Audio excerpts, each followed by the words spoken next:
Le concours du meilleur pâtissier, les professionnels, l'émission inédite Viens on s'aime, le documentaire Un président, l'Europe et la guerre et le biopic à United Kingdom.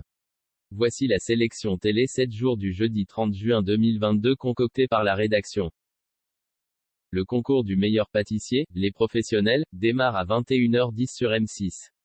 Les 6 binômes de pâtissiers encore en lice vont se remonter les manches pour réussir de nouvelles épreuves. Tout d'abord, l'épreuve du grand concours, la pièce artistique, sous l'œil particulièrement aiguisé du chocolatier star Patrick Roger, mondialement connu pour ses sculptures en chocolat. À 21h18 sur C8 on regarde l'émission inédite Viens on s'aime.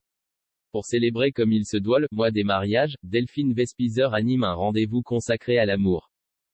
Dans Viens on s'aime, il n'est pas question de demande en mariage avec le genou à terre, mais de caméra cachée made in Cyril Hanouna. France 2 mise à 21h10 sur le documentaire Un président, l'Europe et la guerre. Le 1er janvier 2022, la France prend la présidence du Conseil de l'Union européenne. En entamant son mandat, le président français entend pousser de nombreuses réformes auprès de ses partenaires. Mais la guerre en Ukraine bouleverse ses plans. Et l'Europe, stupéfaite, doit alors affronter sur son sol sa crise la plus grave depuis la Seconde Guerre mondiale.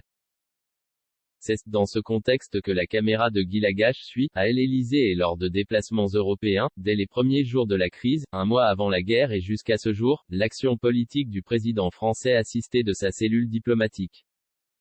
On achève cette sélection avec le biopic à United Kingdom à 21h05 sur Chérie 25.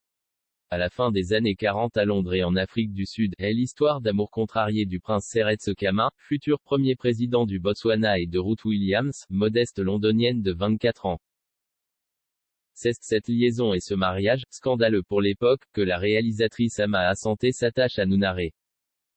Si l'ensemble pêche un peu par excès de simplisme et sentimentalisme, on se passionne pour la dénonciation de la politique étrangère britannique de l'époque et surtout pour le joli pas de deux entre David Oyelowo, Selma, et Rosamund Pike.